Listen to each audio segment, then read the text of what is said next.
Now, hands up. Thank you. Thank you. Our next speaker is followed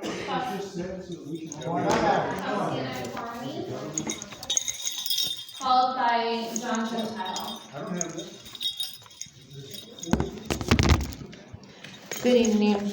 It's your friendly neighborhood retard again. Back in 2018, I went to my son's school principal for help to report that my son had notified me that a family member had touched him inappropriately.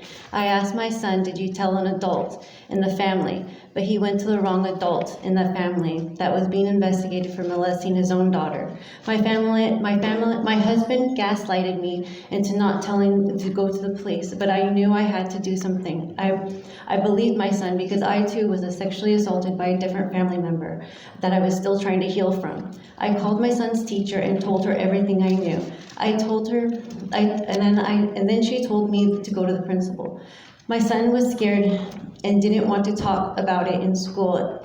And the principal told me that she couldn't do anything until he talks. But now everyone in the family is fighting, and we were in the hotel room at the time. Now I'm being forced to take medication that I don't need.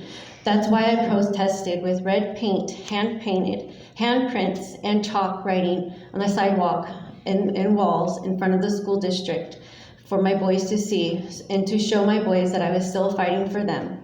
And I knew I was going to be arrested. I knew I needed someone to listen to me, but I found out that the police department is paid off by the people in the community. David Johnson and the school board, along with the principal, lied in court saying that I was a killer clown because of what I was posting online. He told the judge that he was afraid of his life, that I was going to shoot up the school. What a joke. I'm a practicing shaman.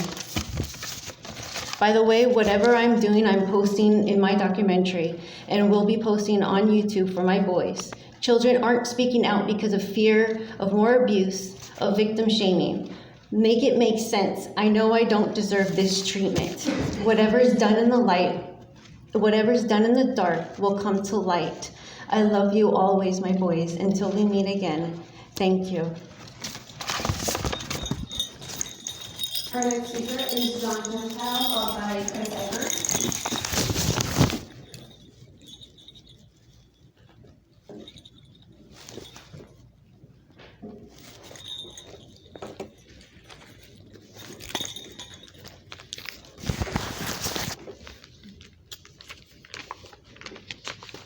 I want to extend my heartfelt thanks to the City Council for appointing me to the Planning Commission.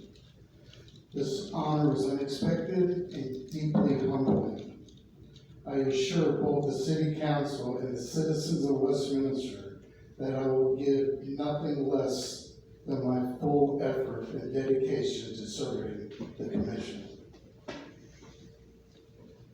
In addition, on Wednesday, February 19th, 2025, Westminster Police Department invited my board to the promotion and award ceremony held at Rosa. During this event, the Posse Bar Foundation was honored with an appreciation award for facilitating the purchase of their new therapy dog bar. So on behalf of the Posse Bar Foundation, I would like to express our deepest gratitude to the entire police department for recognizing the collective effort and dedication of the hard work of our board and the citizens of Westminster in making this purchase of the door a reality. Thank you very much, and thank you for appointing me. Thank you guys.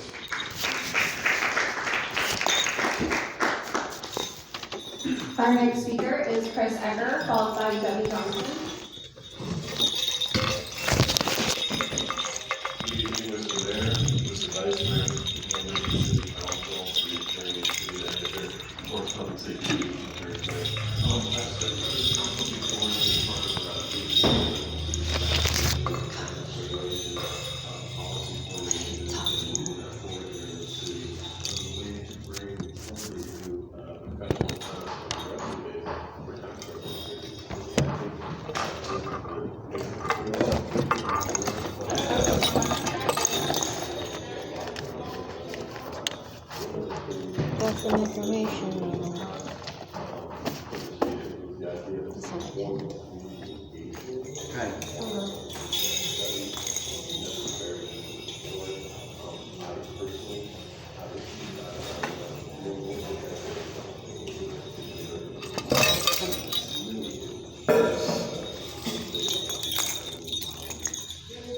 that perspective, as the planning committee tonight, and commissioners, and people from the Westminster, I would hope that there is an opportunity here to take this into back, that I'm volunteering myself to participate in that process, provide information, insight into other cities. I know that I work in San Diego and Costa Mesa, Bahamas, and would be one of them. No, it's not.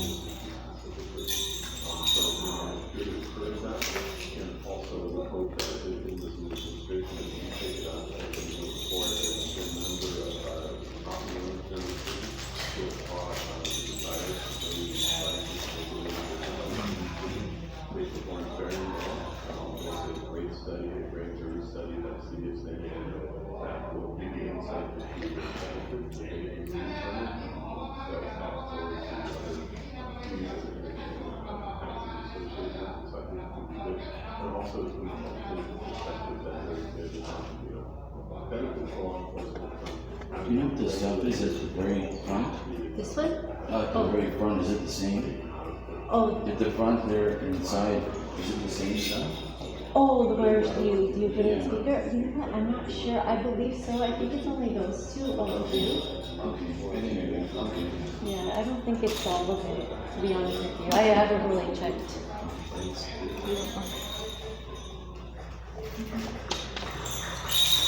Our next speaker is Jenny Johnson, followed by Tim Logan. Hi, my name is Jenny Johnson, and I reside in the city of Westminster. My family moved here in 1961, and I went to the Westminster School District. I worked for the city of Westminster through the recreation department. And I taught at Johnson Middle School, Warren Middle School, and now I feel like it's a suitable part. And I've been waiting for because my father is the Goldstein and the Goldstein and for those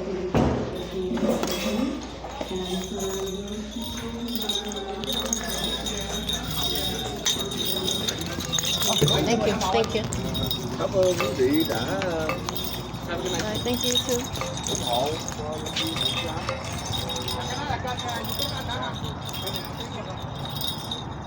I like those people.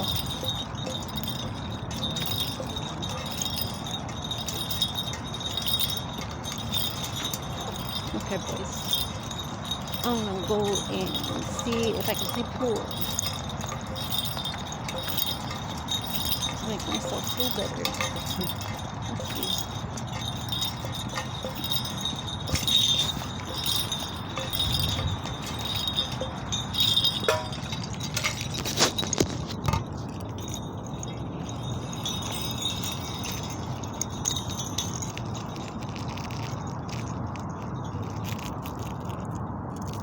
I know I had it in here somewhere. Oh, did it fall out?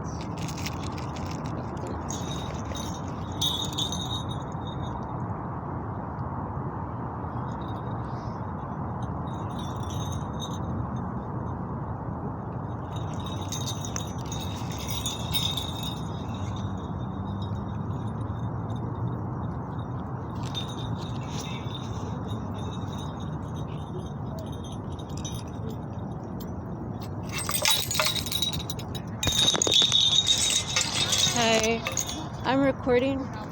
Yeah, how may I help you? Oh, so we're a program. We work with PD. They just called us on to see if you needed any services. Like, what kind of services you guys offer? We're a nonprofit. We help out with mental health and substance use. I don't do any of that. And all our services are voluntary. We just kind of wanted to give you a Yeah, I know. listen to it. I'm aware of you guys' services, but I can't because I have domestic violence, but no one will believe me. I'm a victim of also sexual abuse. But again, no one will help me because I need to be on some kind of substance abuse. I don't do drugs. I don't do alcohol. I don't do any of that. I'm a victim of domestic violence. Mm-hmm. There's no support unless I have money, then I have a voice. But I haven't seen my kids in almost 4 years. Where are your kids? With my husband, domestic violence. So all I can do is document what the abuse I'm going through with the city and what they're lying.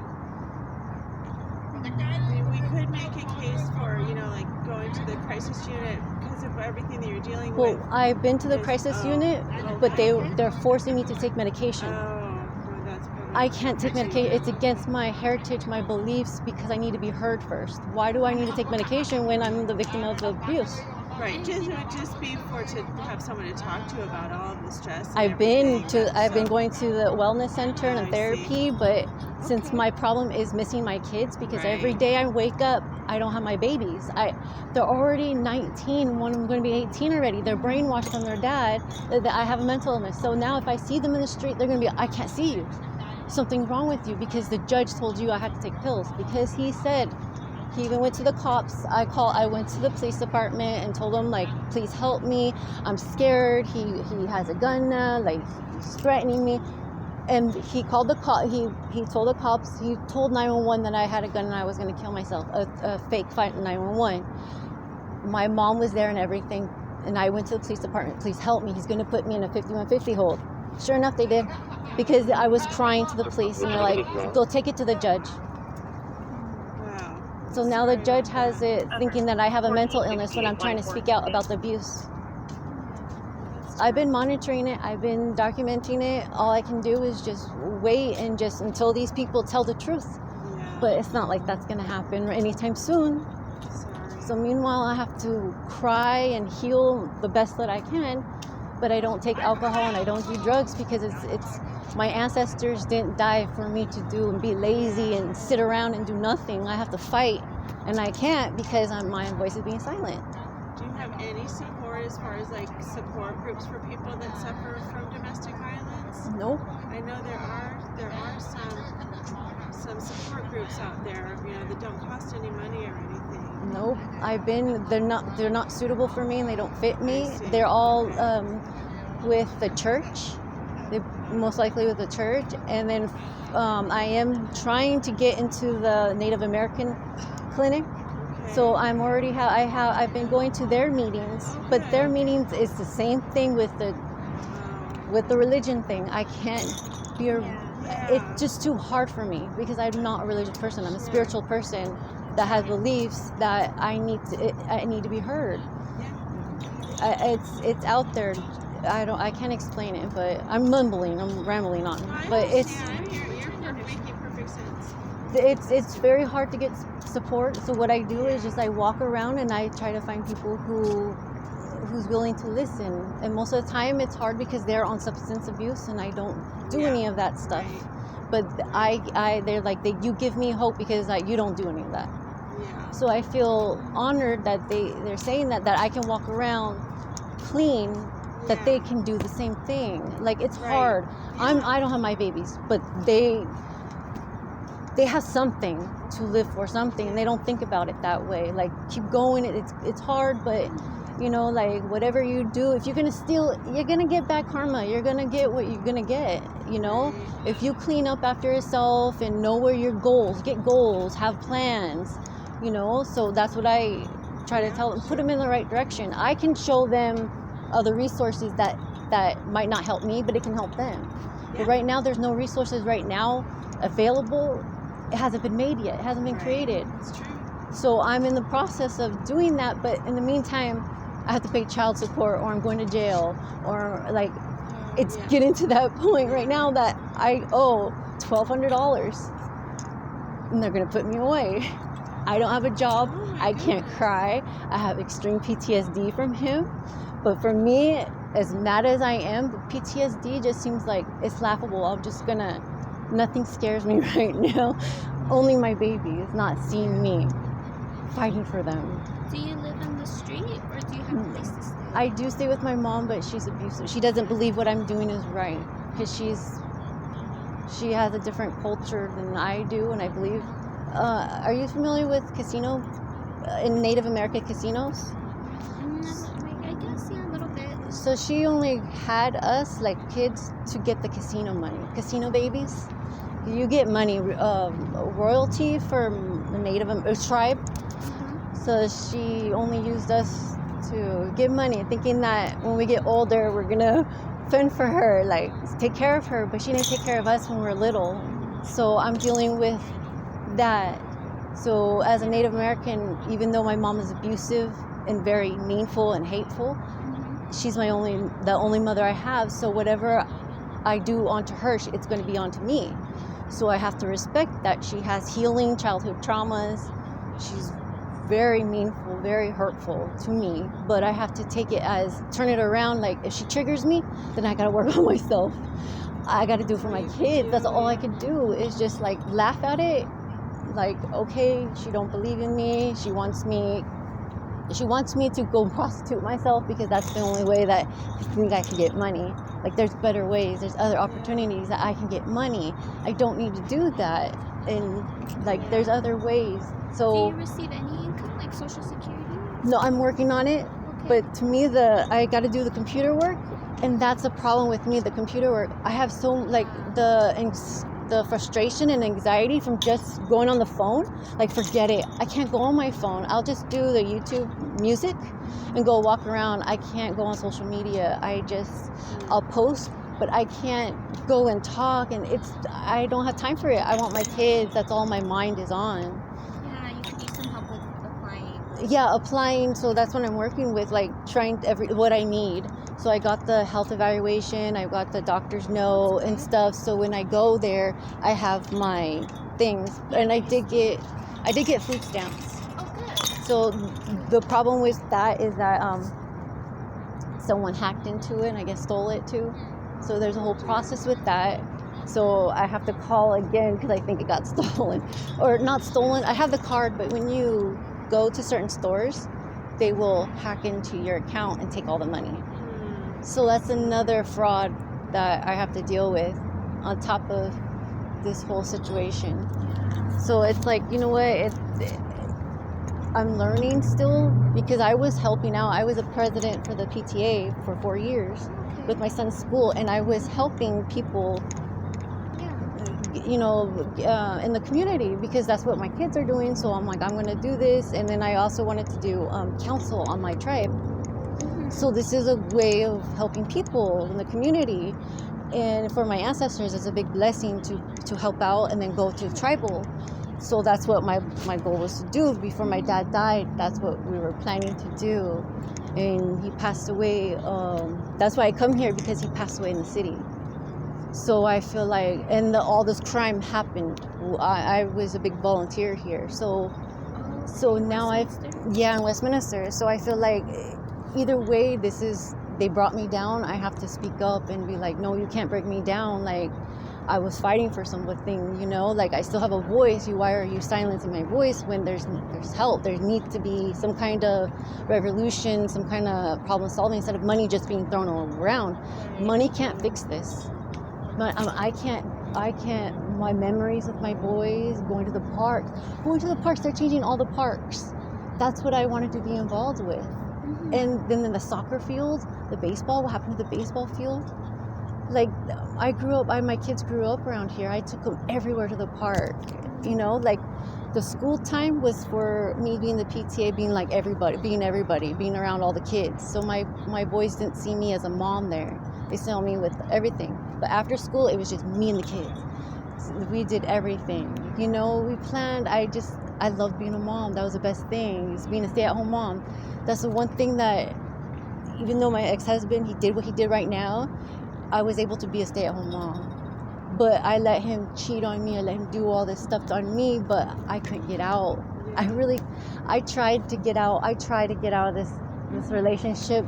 I even had people in the community, and once they do the sweet talk,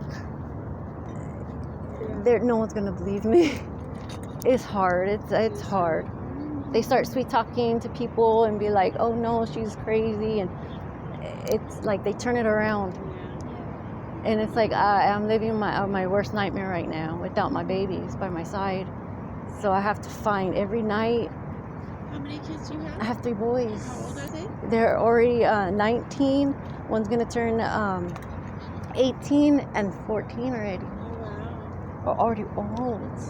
And already 4 years have passed. I miss all those graduation. I miss the 18.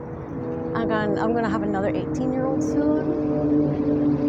I miss Mother's Day, Mother's Day, my birthday. Valentine's Day, every holiday, I always got them matching clothes. Like, it was just so, like, I loved it, like, celebrating. Every year I got them matching clothes just because they were brothers, they're close. Oh, I miss them. So every day I have to cry myself to sleep, find something to do, knowing that I'm not going to cry for the same thing. But I'm crying because I'm missing my memories. My this PTSD, I have a hard time remembering things.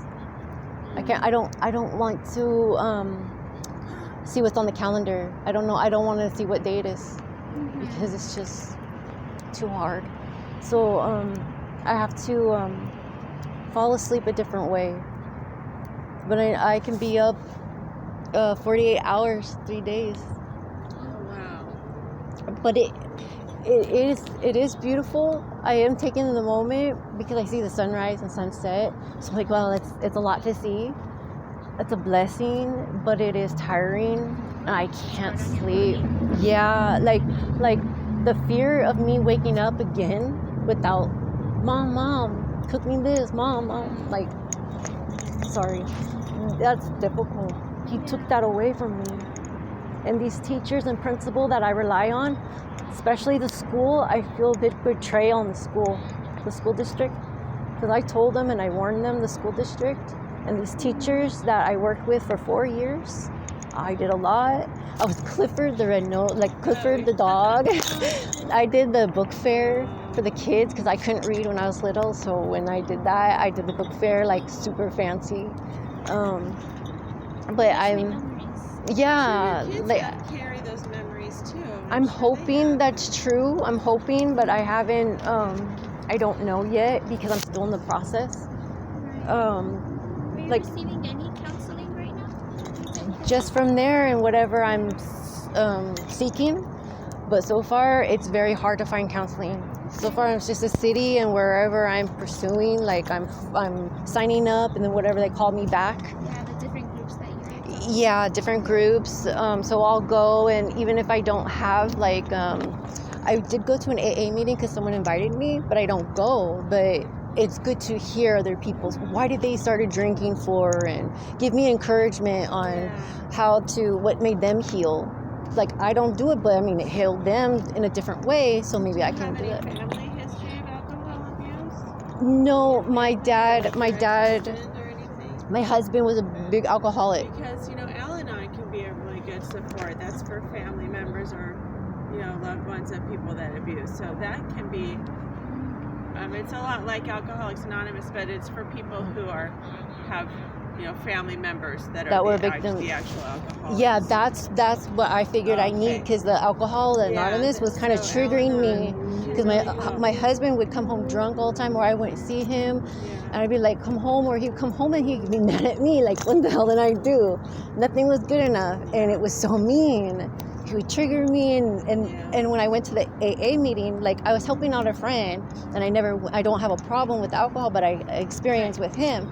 But they were triggering me on why they were drinking for. I'm like, what about your kids? Like, how do you have time for drinking when you have kids? They're just like making up excuses just to drink. And to me, it's like, I just wanted to slap them. So I know I needed to go, but I know I need to work on myself with that.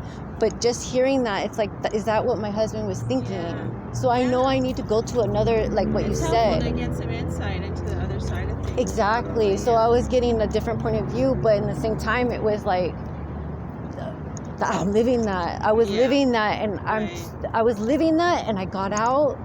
But I got out, now I don't have my kids. Yeah. And I hit a lot. Al-Anon might be a better fit for you. Do you have a card for that? Or often Al-Anon meetings will be in the same place where AA meetings are at. okay. A-L-A-N-O-N. Oh, gotcha. I see. At the same. Yeah, they AA usually have them meetings. at the same, like if there's an AA meeting place, they'll often have an Al-Anon. Al-Anon? Chapter. Garden Grove. Do you stay in Garden Grove sometimes? Wherever I go, I'm in Los Alamitos, but I'll go and travel anywhere just to, if it's support, I'll go support. Right now, I'm also going to Long Beach too. So, How do you travel? Do you take a bus? I have my mom. She does Uber or Lyft, so I just tell her to drop me off at different cities or different city halls. So then I go find support at different city halls. Okay. And if they have a That's number, good that your mom supports you in that way. Huh? At least it's nice that your mom supports you in that way, right or no? yeah. At least I have that. Yeah, At it's least something. I'm doing it's something, so I'm not gonna complain. I'm grateful I have that.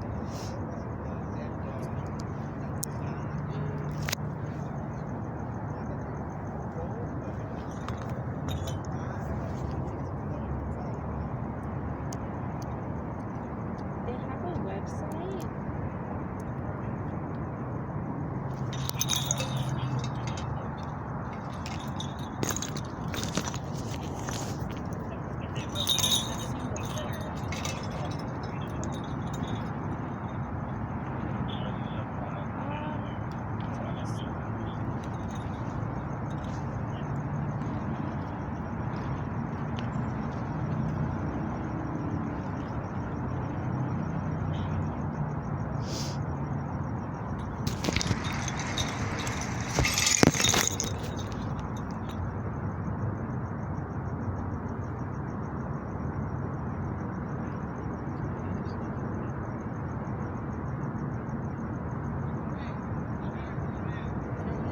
Okay, so here's some This number to locate my husband.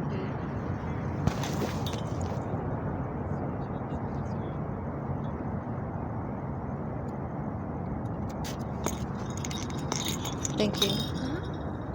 Yeah, so it says online that you can call that number to find a meeting near you. Oh, okay. Yeah. That would help. So often they do meet in churches, but they're not affiliated with the church. They usually will just use Just their use their use facility. their meetings. Yeah. That might be a help to you. It's just an idea. Hey, okay, we'll go talk to you right now.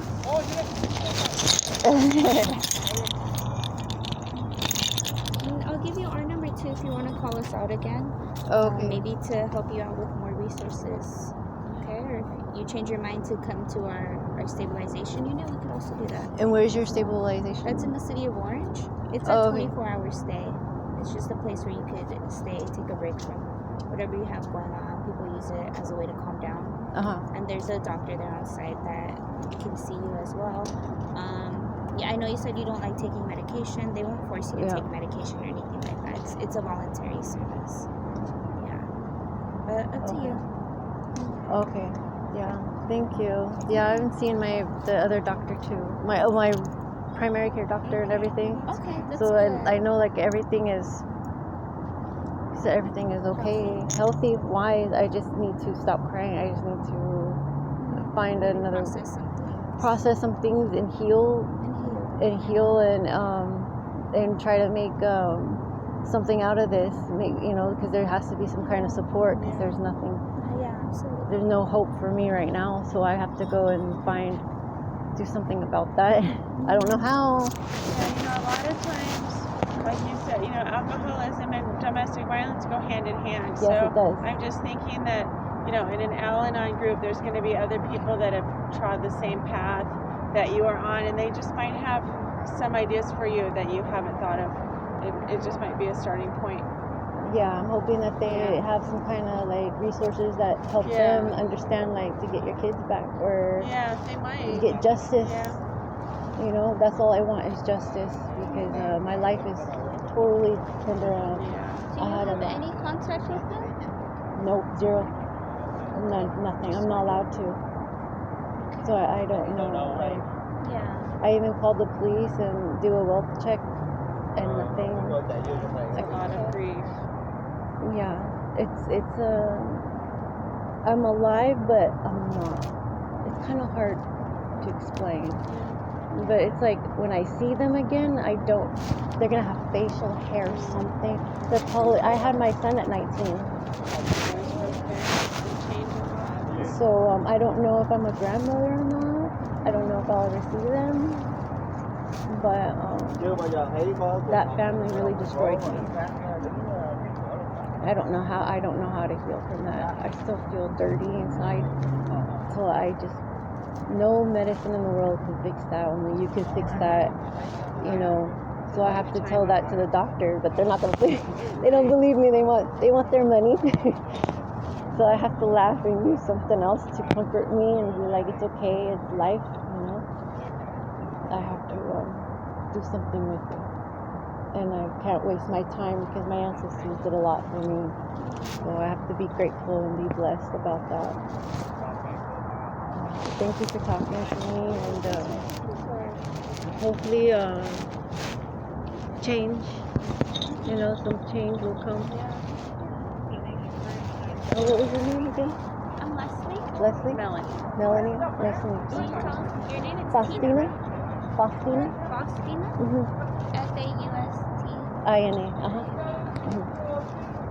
Faustina. Really nice talking to you. Yeah, nice talking to you too. Bye.